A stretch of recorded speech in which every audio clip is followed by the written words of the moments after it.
Hi, and welcome to my presentation. Today I'm going to talk about something that I find fascinating, the human brain. This is extremely interesting because of my interest in the human brain and how we as humans think. My career in psychology revolves around the functions of humans and their brains. Our brain is one of the most complex organs in our body, containing billions of nerve endings called neurons. These neurons are responsible for processing information, controlling our movements, and regulating our bodily functions. And yet, despite all that we know about the brain, there is still so much we have yet to discover. This is important for upcoming advances in technology and how we treat certain illnesses involving the brain. One of the most intriguing aspects of the brain is its ability to change and adapt over time. This allows our brain to form new neural connections, strengthen our existing ones, and even reorganize entire networks of neurons. This means that our brains are constantly evolving and adapting to our environment, our experiences, and our thoughts. This also means that we as humans should be constantly exercising our brains and finding new ways to grow our brains.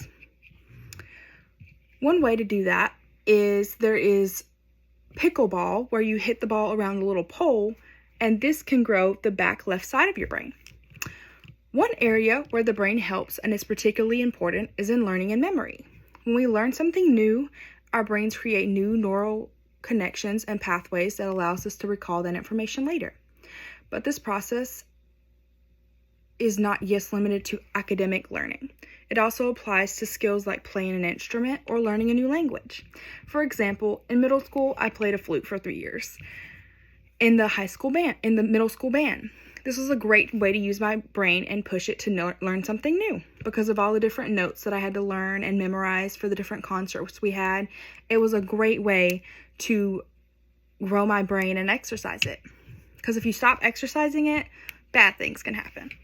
Another fascinating aspect of the brain is its role in our emotions and behavior, which includes structures responsible for regulating our emotions, motivation, and memory. This means that our brain not only controls our physical movements, but also our thoughts and feelings. This is important for many reasons because certain disorders can cause us to act out or even think differently than others. For example, I have bipolar disorder. I'm on medicine for it, and it can cause me to literally become manic. So that is another way that my brain has a little bit of a difficulty with regulating my emotions. But the brain is not fallible. Mental health conditions like depression and anxiety are thought to be caused by imbalances in neurotransmitters, which are chemicals that transmit signals between neurons. Similarly, disorders like Parkinson's disease and Alzheimer's disease can affect our ability to move, remember, or even think.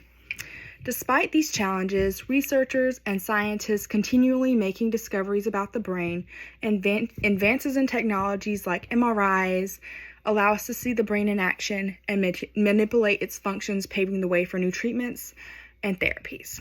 For example, I was in therapy, and when they were going through trying to figure out why I was having difficulty, regulating my emotions and why I was pretty much going off the rails, we did do an MRI. In conclusion, the human brain and its complex and endless fascinating organ that continues to surprise us with its capabilities and mysteries. Whether we are learning, experience emotions, or simply going about our day, our brains are constantly working behind the scenes to make it all possible. This is important for many reasons, to exercise your brain and make sure you're never stopping learning. Because as we get older, if our family has history of Parkinson's disease or just any mental disease, this can be harsh on our brains. And it's never good to stop learning. And I'm always learning, and you should be too. Thank you for listening.